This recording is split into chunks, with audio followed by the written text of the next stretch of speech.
and this is It's All Good. Lucas here for a chat. I'm so excited today to have an amazing guest. It's Joel Zimelstern. I'll say it earlier better, but that's okay. It's Joel. And he's an amazing gentleman from the United Kingdom. And I've met him just before COVID, and we became friends instantly. So, I first, before we go there, I want to quickly talk about why I call this show "It's All Good," because of my cup. Yeah, that's the main reason. It's all good, but also because that's what life is. You might think, no, life sucks and all that, but it's a choice. You can choose every day to decide that life is good, and look at what's grateful about what you have in your life that is amazing. Where you can also see that, if anything bad happened, well, honestly, you can't change it, because as soon as it happened, it's part of the past. And because it's a past, you can't change it unless you discover like a time machine. You can go in the past and repair things. It doesn't happen. So all you can do is move forward in life and say it's all good, and look for the gift in those little situations, because there's always a gift. There's always something to learn. There's always something to move forward to. And little maybe a week down the road, 6 months down the road, 2 years down the road, you would say, oh my goodness, that thing was the best thing that could have ever happened to me, because I'm here now because of that situation. So that's why It's All Good is my way of living. It's my way of thinking. And I like to spread that around and help people around me switch their mind a little bit to see what's good in their life. So I'll cut it at that, and I'll invite Joel to join me. He's a business and executive coach. So here he is. Doo-doo-doo. Welcome, Joel. It's so good Oh to have you here. my God, I'm shocked by what I look like, but thank you for showing me. Nice to see you, Denise. Oh, Oh, well, it's all good. it's all You good. look as good as you can be in this moment. Bless you. Well, it's really funny. I know we're going to talk in more particular context. I wrote an article last night um, about Viktor Frankl's work. I'm sure you're familiar with Viktor Frankl. Hmm. Okay, I won't give you his entire background, but he was somebody who was in the concentration camps Okay. who survived, Hmm. and he came up with a concept called logotheory, I think it's pronounced. And the real takeaway from it was that in the adversity that we all experience from time to time, we have a choice of the meaning that we take from it. And that choice can be for good, for better, or obviously for worse. And it can leave us debilitated, leave us small. And I think, having known you as we quite some time, almost my entire time here in Canada, Yeah. you You are just you about, just came up the boat when I met you. yeah, a bit more sophisticated. We flew, but I Yeah. understand the point. um, but you are about empowering Mhm. people, and so that they exhibit and behave in their authentic self in Mhm. all things, and are not dictated by some of the decisions and choices that were either made for them or by them in the past. So you just Mhm. mentioned the time machine. We don't have it, but there isn't a pathway that determines what tomorrow will be either. We Mhm. can choose how we walk along Yeah. that path. So I think it's all good. Life is good. Yeah. Is a Yeah, wonderful. because tomorrow is not written yet, right? We can every morning when we wake up, if we didn't like how our life was yesterday, we can say, okay, today I decide that my life's going to move in that direction. It might not change overnight, but the more you focus on how you want your life to change, the more you focus on where you want to go, I describe that as almost like a shovel, and you shovel your way into where you want to go. It might take a little bit, because it took you a bit to be who you are today, but Mm. the more you do it, the more the easy flow is going to go in that direction, and you'll make the changes you want. So Yeah, I think one of the big challenges we all have, whether it's in business or in personal life, to bring it back to to topic we will talk about, is that we think we have an infinite amount of time. mm, And the reality is, none of us know when we'll take our last breath. And even when we do, we won't know we've done so. Mhm, We have mhm, mhm. we have to remember that we only have now, and if we can be the best we are and make better quality choices for our benefit, which serendipitously will be for the benefit of Everybody everyone, else. Mhm. we can only do right. Yeah. Yeah, I agree with you with that. And that's why we get along so well, even if we haven't talked to each other for a few years. Oh, we're using ESP. Yeah, we are connected for sure. So tell me about who you are, like, but what you're doing, what you're doing and how it gets there. Like we see success coach in the back and you coach executive and business people. So tell me a little bit how you got to do that. I know you've done some NLP also. So Okay, I'm going to make let's this wrap as it all short up. and as exciting for people as they possibly can. Um, the truth is, it goes back to, I think it was something like 1997. Um, I asked someone a question, and in asking that question, I made myself look a fool. It really is Mhm, as simple as that. And my ego was such that you have to find out more. And mhm, that began a formalized journey of self discovery. And that was in the United Kingdom. And when you mention the shovel, it's the old expression, when you're in a hole, you got to learn to stop digging. mhm, My habit was so arrogant that I would keep digging. So I went and had, while I was doing my business and my work, I got into the journey of self development, therapy, some esoteric stuff, including neurolinguistic programming, NLP, um, and a number of modalities that flowed from that.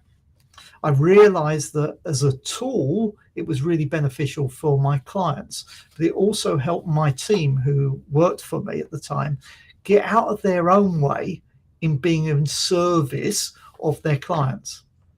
And so I carried on doing that. And I became a coach, did all these things while still running my own business.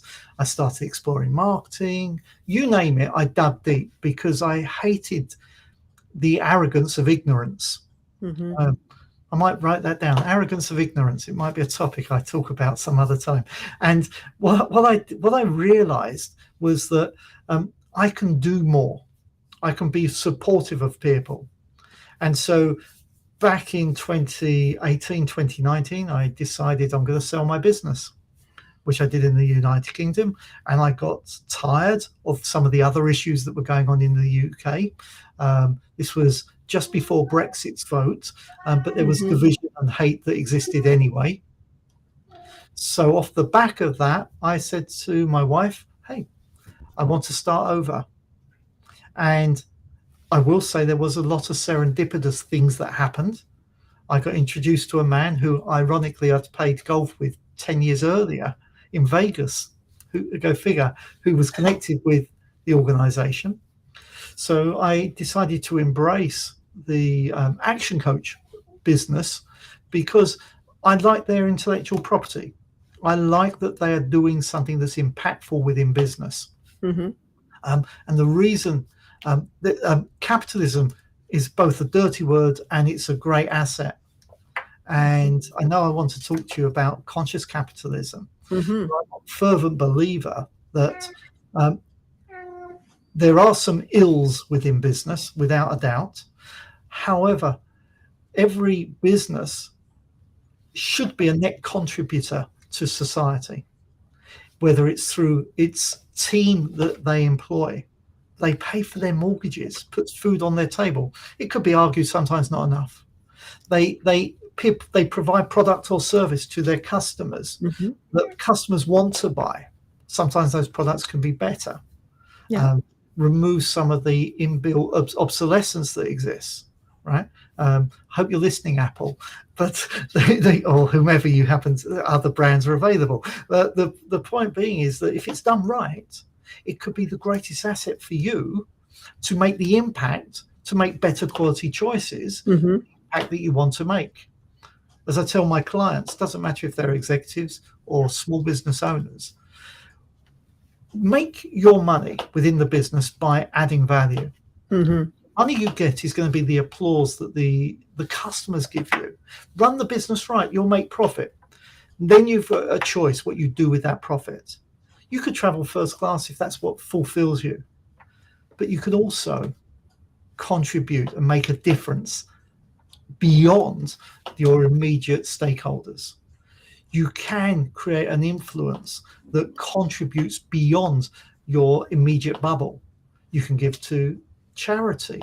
You can repair some of the ills of the world. You can have a mouthpiece to verbalize some of the challenges that are going on.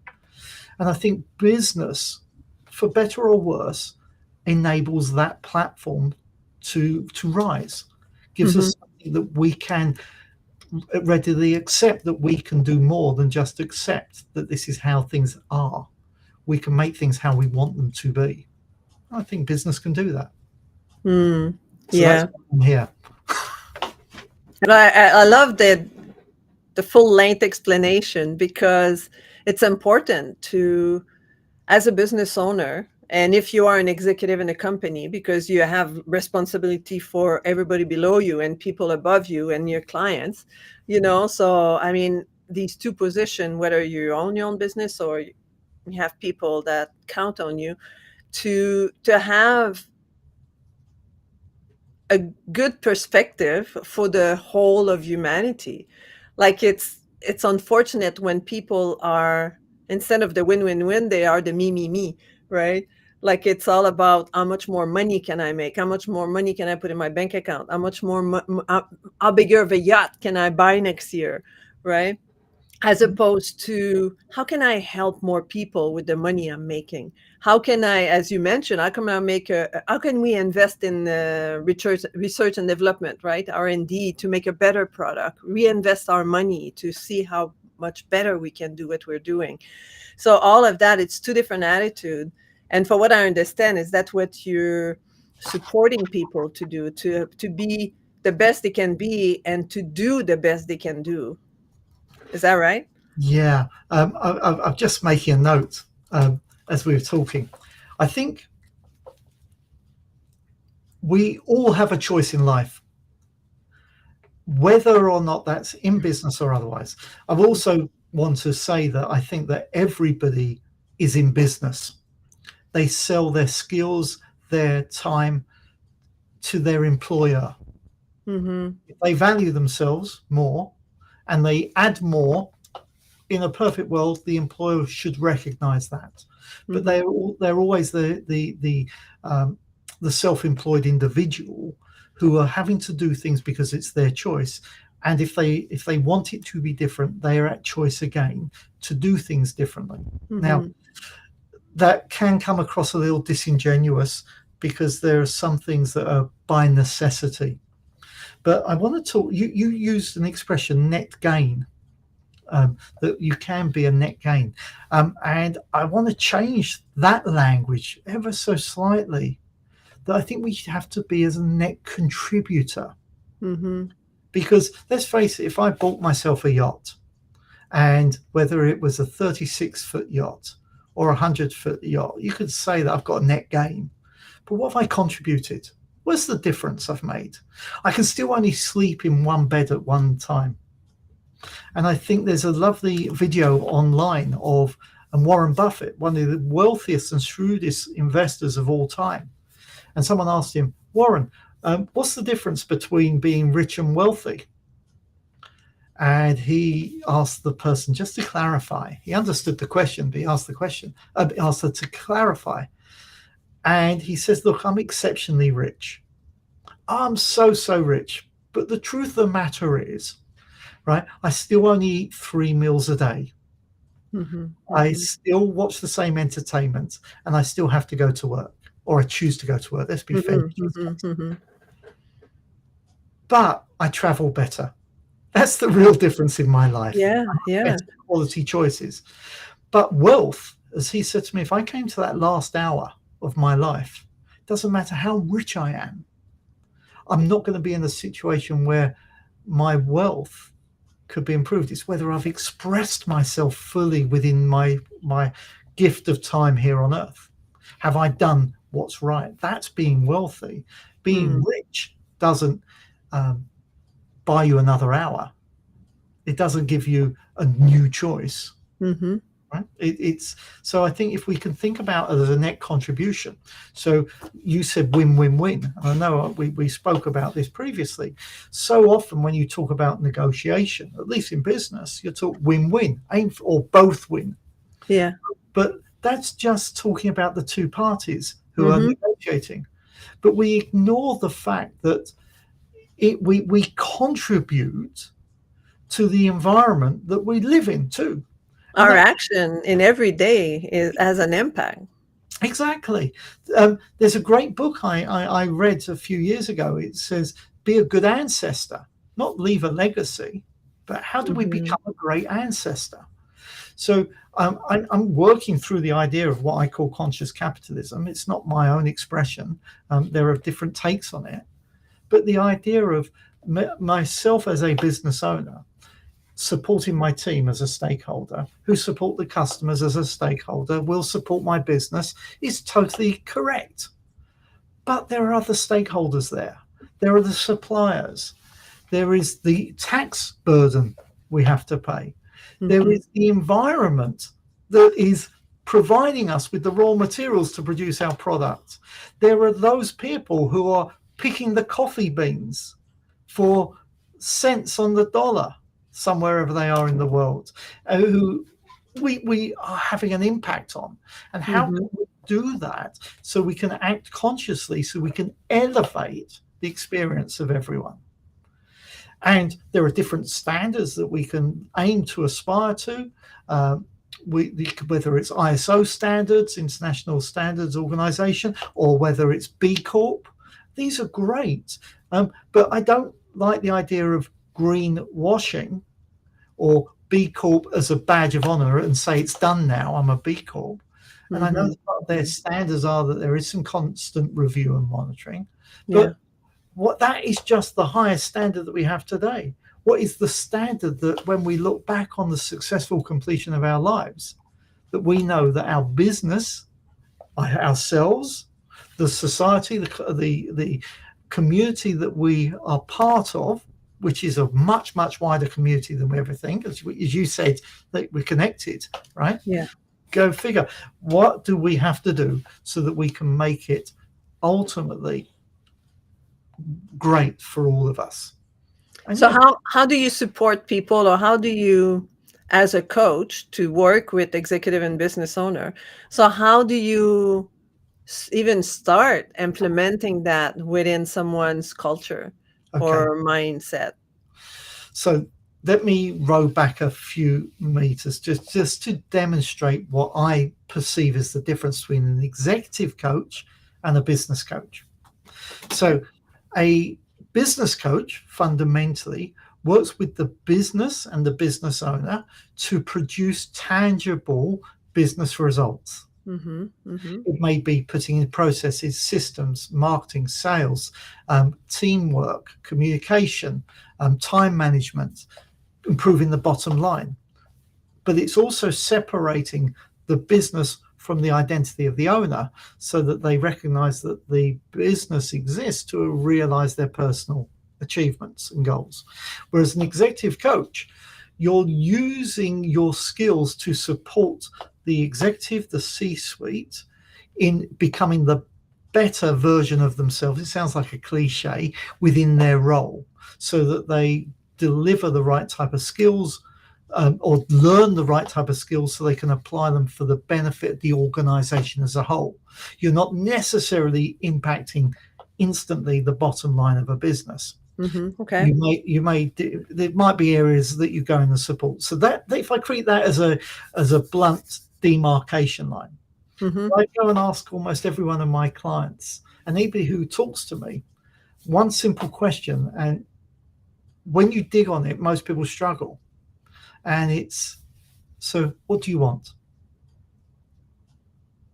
And they'll give you an answer and explore the question a bit further. What would that mean for you? So I want a 60-foot yacht. So what would that mean for me? Oh, it means I've got the biggest yacht in the marina. Oh, okay. And what would that do for you? Well, that might stoke my ego. might make me feel better. And we play around with that. And you get behind all of these presenting desires, with my Joey Mhm. air quotes, Mhm. is what is really driving someone? What Yeah. is that internal purpose and that why? Yeah. And often they don't realize initially what's the real want into whatever they want. Like I want to make, let's say, $1 million a year in my business. But Mhm. what is that going to do to you? And in the end, my wife will be happier because I get more time, more money to spend on vacation or whatever, right? In the end, it's as simple as you just want to make his wife happy, Yeah. right? Like you never know what the direction that it can take. It's unless you ask those questions, you don't know where you're going, So right? let me give you a quite a recent thing, because it's not a one and done as well. Our understanding of the world, our understanding of ourselves grows, and so actually having fixed goals isn't always fit for purpose. It is in particular context. But I went to a group of people uh, that met down in downtown Vancouver recently. I'm not going to talk about why or what, because I don't think that's relevant. And I'm looking around at these people, and I felt at home. I felt there was a community. Mm-hmm. And I'm walking back, and I walk through the marina. Ironically, it's so Mm-hmm. funny you brought up boats. It's obviously there in the back of my mind. And I'm looking at the boats, and on my vision board, I have a boat.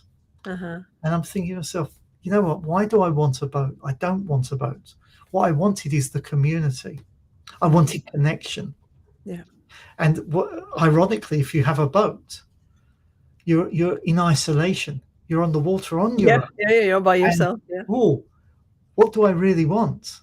And when I realized that I wanted connection, and that was more about my authentic self today, it helped me get clarity in terms of the choices that I make. I can Mm. hide in the bubble. I can hide on Zoom.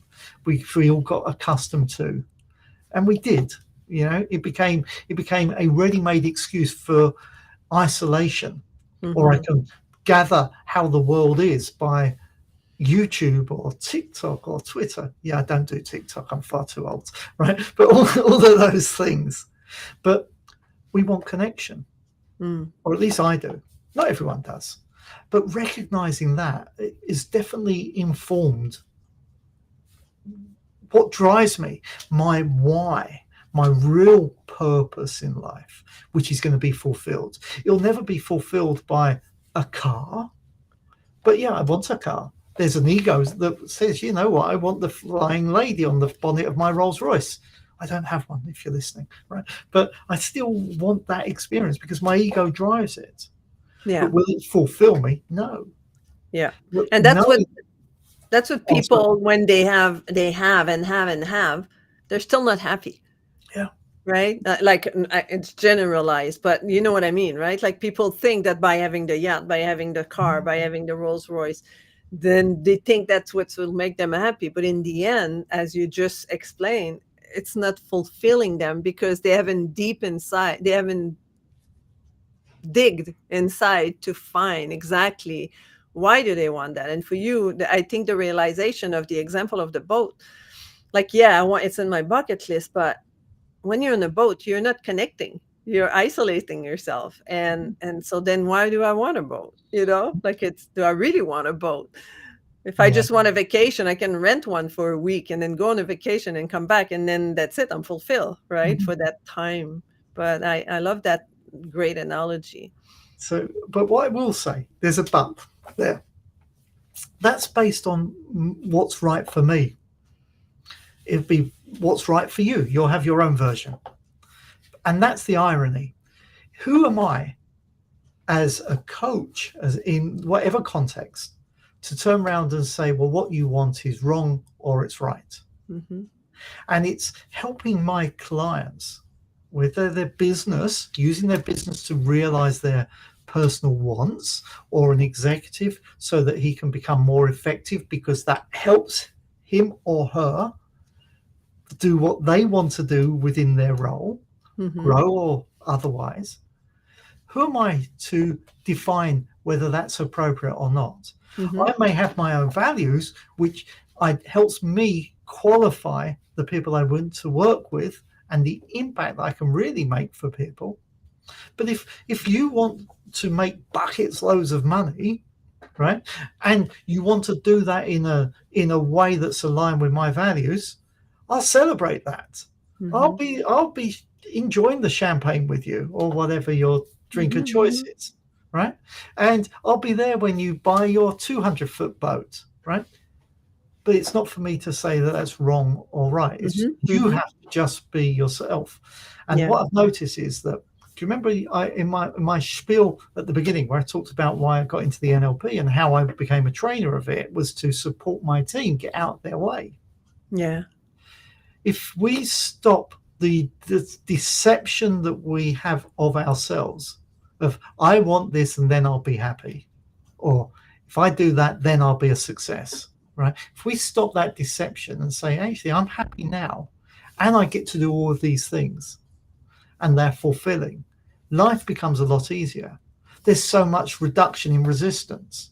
There is this opportunity to really be fulfilled, to be joyful, to be happy.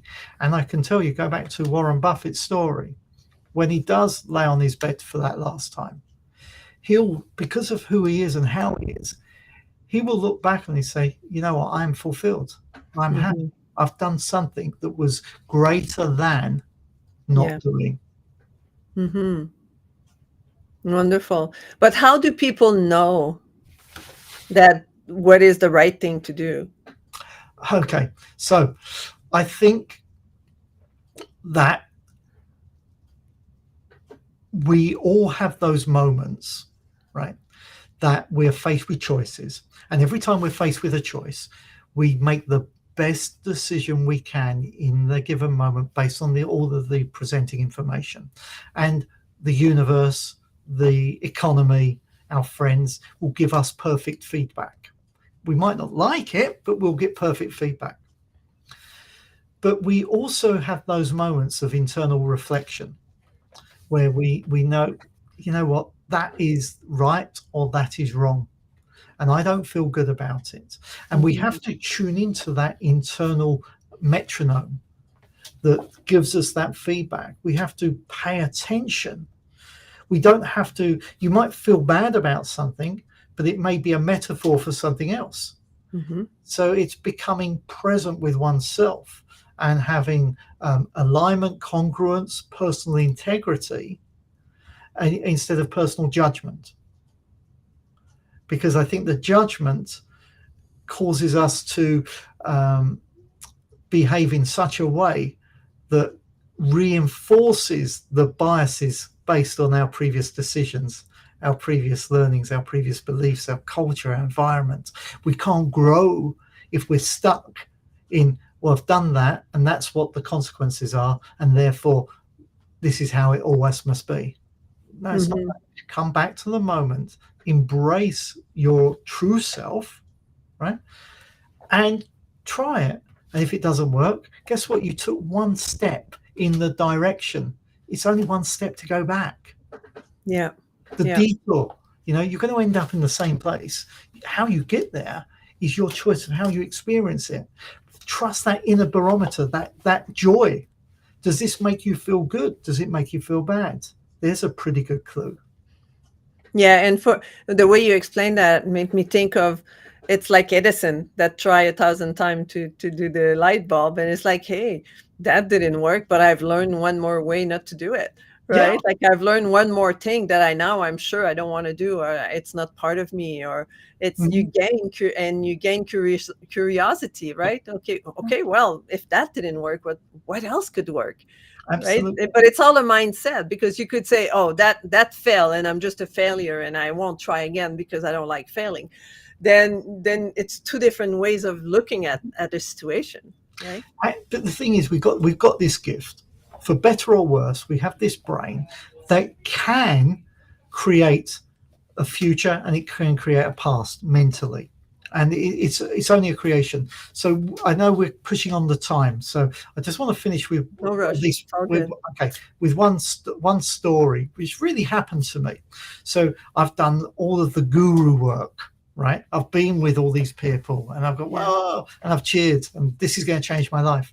And I had a list on my iPad of all the things I wanted to have, right? Which included the car, the boat, and the camera, and all of this. And I'll never forget, in the United Kingdom, we have a lotto for the country, but we also have a thing called the Euro Millions, which goes across Europe, and occasionally it gets to the most outrageous levels of wealth that can change someone's life and more. So one day the lotto had got to 168 million pounds sterling. I guess that's a significant sum of money, close to 300,000 Canadian, 300 million Canadian, right? So I remember waking up at 1 o'clock in the morning, and I looked at my iPad. I don't know why, and there was a message from Lottery HQ, as it's called, and they said, "You have won." I couldn't open up my email. There was something wrong with the iPad. I had to go downstairs, but I didn't. I felt like the Schrodinger's cat thought experiment, where is the cat alive or dead, in a sealed box with some arsenic or some other stuff. No one knows until you observe the thing. Yeah. So for that moment, at 1 o'clock in the morning, I was a multi-millionaire. And I remember thinking, I'm not going to go downstairs, but I'm going to look at my list again and think which I'm going to go and buy first. And I started going through that list and saying, now I can afford it. I don't really want I it. don't really want it. Yeah. Yeah. And there was nothing left on that list. It was the strangest experience going. Now, the tail ends that I went downstairs in the morning. You won £10. No, I won 2.4, £2.40.